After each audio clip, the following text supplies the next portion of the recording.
Mengapa fitrah iman harus ditumbuhkan sejak dini dan apa dampaknya jika terlambat? Ibu yang dirahmati oleh Allah Subhanahu wa taala, kita harus meyakini bahwa Allah Subhanahu wa taala, betapa sayangnya Allah Subhanahu wa taala kepada hambanya, kepada kita semuanya. Allah sudah memberikan fitrah itu kepada hambanya.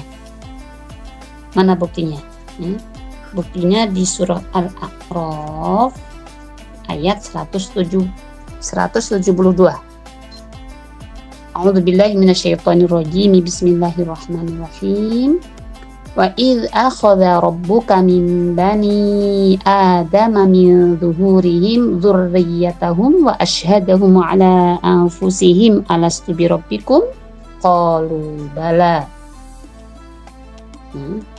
Qalu bala syahidna an taqulu yaumal qiyamati inna kunna an hadza ghafilin. Wa id akhadha rabbuka min bani Adam, dan ingatlah ketika Tuhanmu mengeluarkan keturunan anak-anak Adam dari sulbi mereka. Kemudian wa asyhadahum ala anfusihim, dan Allah mengambil kesaksian terhadap jiwa mereka. Kemudian Allah berfirman, di mana firman-Nya, alastu birabbikum, bukankah aku ini adalah Tuhanmu, kata Allah. Maka para hamba itu, ya kita semuanya mengatakan qalu bala syahidna, betul ya Allah, Engkau adalah Tuhan kami, kami menjadi saksi. An taqulu yaumal qiyamati inna kunna an hadza ghafilin. Kita harus meyakini ini ya, Ibu semuanya, bahwa Allah sudah memberikan rahmat-Nya, memberikan rahman-rahimnya kepada kita semuanya. Allah sudah memberikan fitrah sejak kita belum dilahirkan di bumi ini, dan Allah meminta kesaksian kita semuanya, dan kita telah menjawab qalu bala syahidna. An taqulu yaumal qiyamati inna kunna an hadza ghafilin. Yang demikian itu agar di hari kiamat nanti para hamba, kita semuanya Bani Adam, tidak mengatakan sesungguhnya kami Bani Adam adalah orang-orang yang lengah terhadap keesaan Tuhannya, nggak bisa ngeles gitu ya. Gitu. Ini satu yang harus kita yakini dulu, bahwa Allah telah memberikan fitrah kepada semua hambanya. Itu dari ayat Allah Subhanahu wa taala. Dari hadis Rasulullah sallallahu alaihi wasallam, sebuah hadis yang sangat masyhur, Bapak Ibu juga sudah sangat hafal ya. Satu riwayat menyebutkan qala Rasulullah sallallahu alaihi wasallam, ma min mauludin illa yuladu 'alal fitrah. Fa abawahu yuhawidanihi aw yunassiranihi aw yumajjisanihi. Di riwayat lain, kullu mauludin, ini di sini ma min mauludin, intinya sama. Kullu mauludin yuladu 'alal fitrah. Setiap bayi yang dilahirkan ke dunia, melainkan pasti Allah sudah memberikan dilahirkan dalam keadaan fitrah, kesucian. Kesucian apa maksudnya? Allah bekali dengan iman kepada Allah Subhanahu wa taala.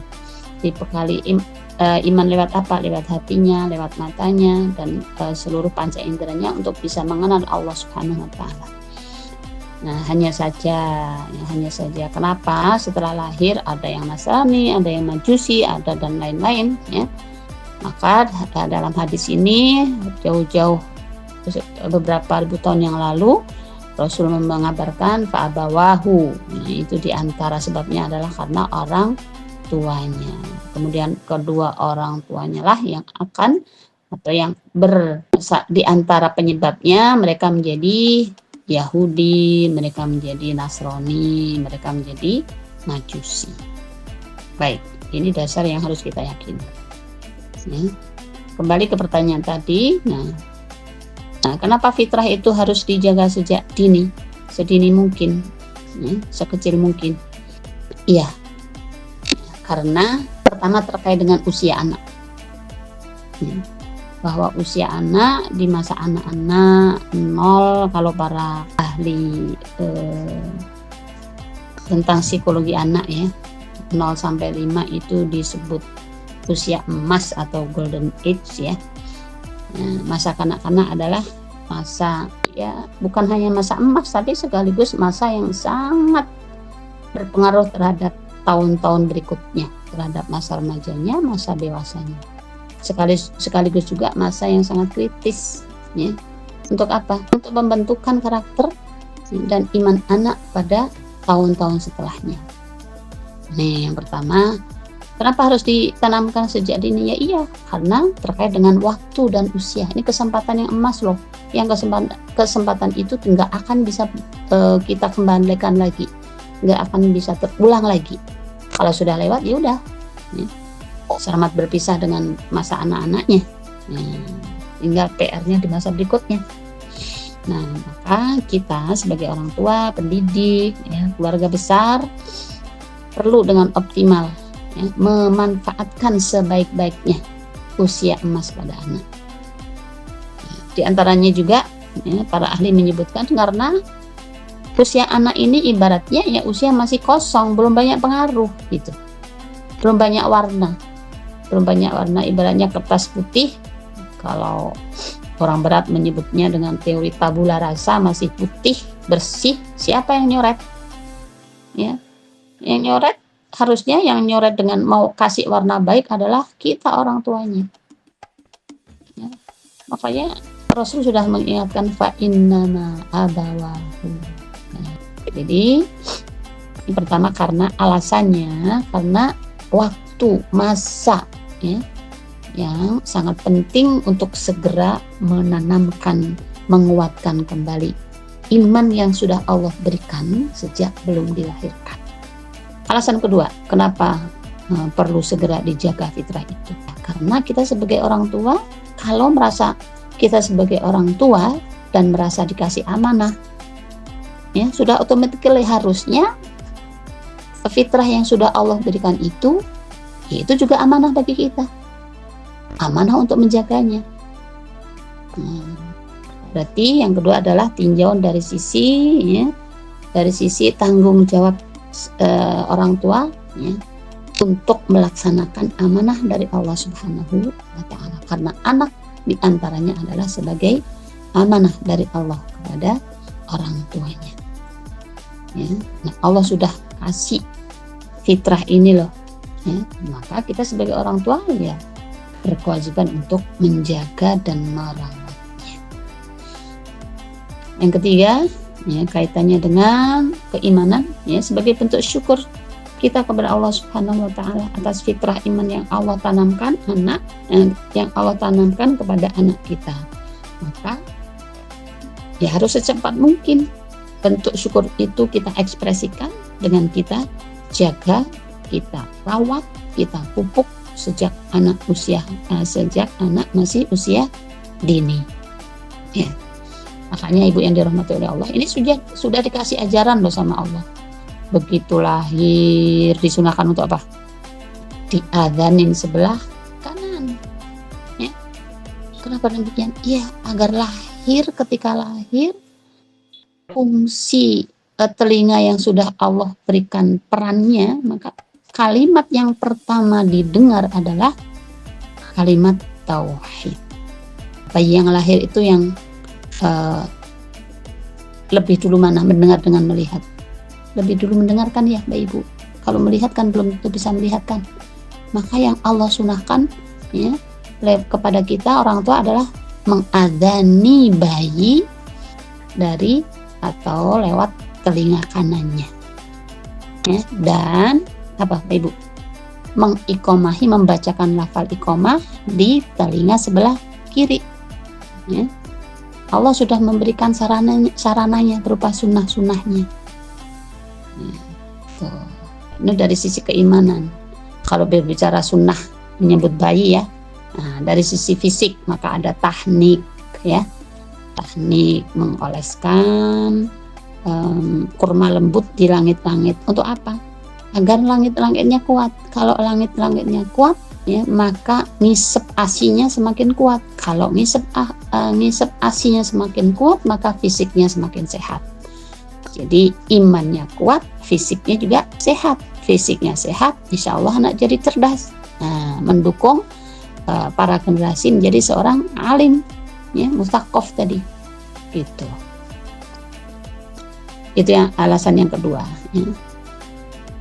Alasan berikutnya atau kenapa atau jawaban berikutnya kenapa iman harus ditumbuhkan sejak dini? Iya, ya, selain karena waktu yang sangat penting dan urgen tadi ya, karena masa emasnya, masa kritisnya juga sebagai amanah, sebagai rasa syukur. Yang keempat adalah ya, menjaga iman itu ya, juga termasuk atau bagian dari menjaga keselamatan dan kebahagiaan anak kita, dunia dan akhirat. Nah, kalau kita ingin anak kita sehat rohani, sehat jasmani, sehat imannya, ya dari kecil kita jagalah iman dia. Karena dengan lurus dan benarnya iman menjadi sumber kebahagiaan dan kemuliaan dia di dunia dan akhirat. Itu alasan keempat. Dan alasan kelima, ya, menghantarkan masa depan anak. Jadi menghantarkan masa depan anak, ya, untuk menghadapi apa? Menghadapi kehidupan dunia mereka, dan lebih penting dari itu adalah menghadapi akhirat mereka. Nah, berikut ya, bagaimana dampaknya jika terlambat? Ya. Nah, jelas ya, kalau sesuai dengan penjelasan awal tadi, ya kalau lewat ya kita akan terkena dampak ya dari kerugian waktu tadi, ya, tertunda kebaikan-kebaikannya. Tertunda masa emasnya, ya pasti beda orang yang serius ya, menanamkannya di usia-usia emasnya dengan orang yang terlambat. Kebaikan yang dia serap sangat mungkin sangat beda dengan usia-usia setelahnya. Yang pertama, tertundanya kebaikan pada anak. Yang kedua adalah yang jelas terbuangnya waktu dan momen tadi. Nah, yang ketiga, kalau terlambat yang memungkinkan prosesnya nanti ke depannya dewasanya akan sangat mungkin lebih berat karena memulainya ya, sudah di tengah-tengah usia misalnya, atau sudah mulai dewasa. Kalau mulai dari kecil, sholat dari kecil, syahadat dari kecil, baca Quran dari kecil, ya insya Allah gedenya sudah menjadi attitude, ya, sudah menjadi kebiasaan, ya, semoga saja sudah ringan untuk menjalankannya. Akan beda dengan kalau seorang terlambat untuk menanamkannya. Maka ketika yang sudah ditanamkan dari kecil udah ringan, udah enjoy dengan tuntutan-tuntutan syariat, sangat mungkin yang terlambat ya masih tertatih-tatih dan terbata-bata untuk melaksanakan ajaran Allah Subhanahu wa taala. Ini yang ketiga, memungkinkan proses ya yang lebih berat. Dan yang keempat adalah terhambat kematangan dan kedewasaan anak. Nah, ini Ibu yang dirahmati oleh Allah. Ya. Ini ya. Jadi jika itu dilakukan terlambat, ya sangat mungkin akan terhambat kematangan dan kedewasaan anak.